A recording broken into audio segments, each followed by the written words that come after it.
मेरे YouTube channel में एक बार फिर से आपका स्वागत है। आज हम जिया तरंग आंदोलन या जियाल रंग आंदोलन की बात करेंगे। देखिए, इससे पहले हमने सविनय अवज्ञा आंदोलन के विस्तार के क्रम में महाराष्ट्र में धरसना नामक जो सरकारी नमक डिपो था, उस पर किस तरह से प्रदर्शनकारियों ने, जो आंदोलनकारी थे, उन्होंने धरने प्रदर्शन किए थे, उसके बारे में चर्चा की थी।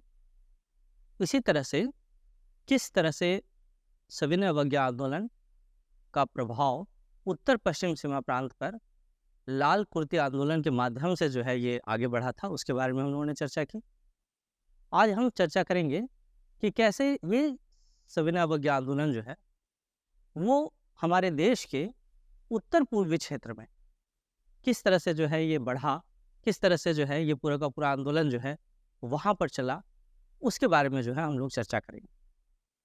तो हमारे देश के जो उत्तर पूर्वी सीमा प्रांत है, जिसमें जो है नागालैंड, मणिपुर, त्रिपुरा, मिज़ोरम, ये सब क्षेत्र आते हैं। इनमें एक बहुत महत्वपूर्ण क्षेत्र जो है नागालैंड है। और यहाँ पर जो है इस क्षेत्र में यदि हम देखें तो मणिपुर नागालैंड क्षेत्र में जनजातियों के द्वारा जो है वो एक आंदोलन चलाया गया, जिसे जिया तरंग आंदोलन के नाम से जाना जाता है। जिया तरंग आंदोलन बेसिकली जो है, जिया तरंग आंदोलन उस क्षेत्र में जो है एक बहुत ही महत्वपूर्ण जनजातीय जो है नेता हुआ करते थे, जिनका नाम था यदुनांग। यदुनांग के द्वारा जो है वहाँ पर इस आंदोलन को चलाया गया था। बेसिकली क्या था कि उस पूरे क्षेत्र में उस समय अंग्रेजों के द्वारा ईसाई धर्म का प्रचार प्रसार किया जा रहा था, और ज़्यादा से ज़्यादा मात्रा में जो है ये कोशिश की जा रही थी कि वहाँ के लोगों को ईसाई धर्म में जो है परिवर्तित किया जाए। अब वहाँ उस क्षेत्र में जो है यदुनांग और उनके जो अनुयायी थे, उनका अपना धर्म जो है उसे हड़क्का धर्म के नाम से जाना जाता। वो चाहते थे, यदुनांग ये चाहते थे कि वो अपने हड़क्का धर्म को ही जो है इस क्षेत्र में स्थापित रखें। कोई भी चाहेगा, सभी का अपना जो धर्म है वो चाहेगा कि भाई वो उसका जो धर्म है उसी धर्म को जो है वो अपने क्षेत्र विशेष में जो है स्थापित रखें। तो वो भी यही चाहते थे, वो चाहते थे कि उनका जो हड़क्का धर्म है, उस हड़क्का धर्म को जो है वो अपने क्षेत्र में जो है उसको स्थापित रखें।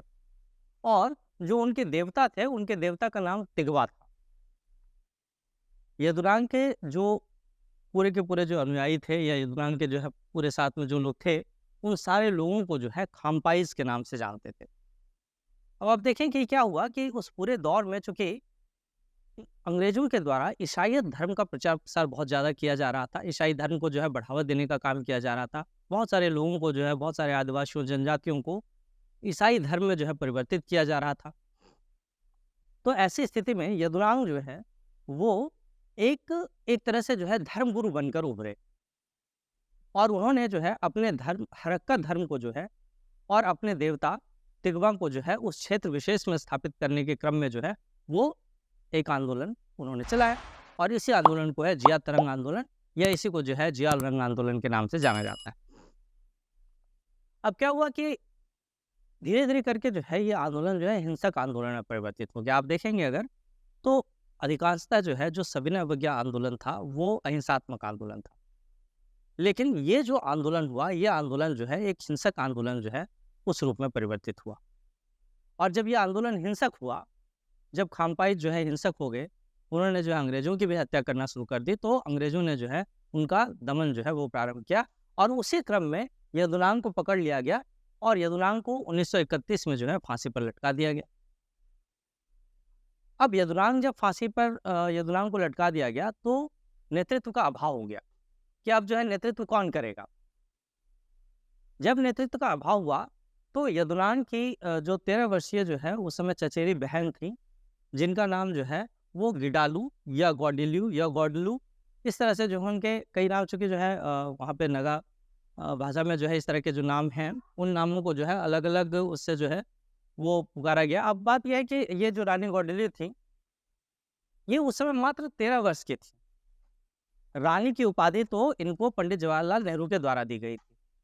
अब पंडित जवाहरलाल नेहरू ने जो है इनको रानी की उपाधि दी थी, और जैसे ही जो है यदुनांग को फांसी की सज़ा दी जाती है, ये रानी गौडिल्यू जो थी, उन्होंने जो है इस पूरे आंदोलन के नेतृत्व को जो है उन्होंने संभाला, और पूरे खामपाइज़ों को, जो उनके अनुयायी थे, यदुनांग के जो अनुयायी थे जिनको हम खामपाइज़ कहते थे, उनको जो है इन्होंने पूरा फिर से जो है वो इकट्ठा किया, फिर से एकत्रित किया, और आंदोलन में जो है इन्होंने कहा कि कोई कर नहीं देंगे, जितने प्रकार के जो है अनैतिक कर हैं उनका बहिष्कार करो, कर नहीं दो। और कर नहीं दो का जो है आंदोलन इन्होंने चलाया। ये जो है एक बहुत ही क्रांतिकारी महिला थी और इनको देवी का अवतार माना जाने लगा। वहाँ के लोग जो है इनके जो देवी थी चेरा चामडेल्यू, ये जो है वहाँ पे जो इनकी देवी हुआ करते थे, खामपाइजों की जो देवी थी चेरा चामडेल्यू, उनका अवतार मानने लगे वहाँ के लोग इनको। तो अपने आप पे जो है ये देवी का अवतार माने जाने लगी। मात्र 13 वर्ष की उम्र में जो है रानी गौडिल्यू ने जो है वो इस आंदोलन का नेतृत्व संभाला। इनका पूरा का पूरा क्रांति करने का जो तरीका था वो इतना ज़्यादा जो है आक्रामक हो गया था कि अंग्रेज अधिकारी जो है वो भी इनसे भयभीत होने लगे और किसी भी तरह से जो है इनको पकड़ पाना जो है मुश्किल हो गया। जब किसी भी तरह से इनको पकड़ पाना मुश्किल हो गया तो अंग्रेज अधिकारियों ने इनके ऊपर इनाम रखा। उन्होंने कहा कि जो कोई भी जो है वो रानी गौडिल्यू को पकड़ेगा या पकड़वाने में उनकी मदद करेगा, उनको 200 रुपये जो है इनाम के रूप में दिया जाएगा। आप समझे, उस समय जो है 200 रुपये की भी जो है वैल्यू हुआ करते थे। फिर जब उन्हें नहीं पकड़ा जा सका तो अंग्रेज सरकार ने जो है इनाम की राशि को बढ़ाकर 500 रुपये कर दिया।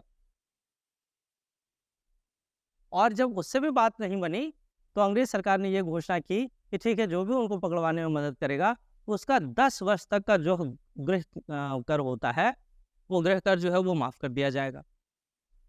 इस तरह से जो है ये रानी गौडिल्यू को पकड़ने के लिए जो है इतने प्रलोभन जो है लोगों को दिए गए, लेकिन फिर भी जो है रानी गौडिल्यू को जो है ये लोग पकड़ नहीं पाए। लेकिन एक बार ऐसा हुआ कि किसी ने अंग्रेज़ों को जो है वो कहीं से अंग्रेज़ों को ये सूचना मिली कि रानी गौडिल्यू जो है वो कहीं पर जो है छिपी हुई हैं। तो अंग्रेज़ों ने जो है असम राइफल्स, आज भी जो है हमारे देश की सेना का एक बहुत महत्वपूर्ण हिस्सा जो है असम राइफल्स है। तो असम राइफल्स जो उस समय अंग्रेज अधिकारियों के नियंत्रण में हुआ करते थे, असम राइफल्स और खामपाइजों के बीच जो है भयानक लड़ाई हुई और उस भयानक लड़ाई में फिर जो है वो रानी गौडिल्यू को जो है वो पकड़ लिया गया और मात्र 16 वर्ष की उम्र में जो है उनको जेल में डाल दिया गया। 1931 में यदुनांग को फांसी की सजा होती है। 13 वर्ष जो है उस समय रानी गौडिल्यू की उम्र होती है और ठीक यदि हम देखें तो 16 वर्ष की उम्र में अर्थात 1934 में जो है उनको पकड़ लिया जाता है, उनको जेल में डाल दिया जाता है। और जेल में डालने के पश्चात संभवतः 1941-42 में जो है वो जेल से छूटती हैं पंडित जवाहरलाल नेहरू के ही प्रयासों से। और फिर पंडित जवाहरलाल नेहरू जो है उनको इस देश के महान महिला क्रांतिकारी की संज्ञा भी जो है देते हैं और साथ ही साथ जो है उनको रानी की संज्ञा जो है देते हैं। इस तरह से जो है एक बहुत महत्वपूर्ण महिला क्रांतिकारी जिन्होंने भारतीय स्वतंत्रता संग्राम में जो है एक बहुत महत्वपूर्ण भूमिका निभाई, उसके बाद जो है वो आज हम लोगों ने की। उम्मीद है आपको कुछ समझ में आया होगा, साथ ही साथ जो है कुछ नए तथ्यों के बारे में भी जो है आपको जरूर पता चला होगा। आज की क्लास हम यहाँ पे रखते हैं। आगे की क्लास में हम हमारे संवैधानिक विकास की यात्रा को आगे बढ़ाएंगे और देखेंगे किस तरह से जो है संविधान का निर्माण फिर जो है उस दिशा में हम लोग आगे बढ़े। तो अगर आपको ये वीडियोस, ये क्लासेस पसंद आती हैं तो चैनल को जरूर सब्सक्राइब करें। अभी के लिए इतना ही। थैंक यू, धन्यवाद, शुक्रिया।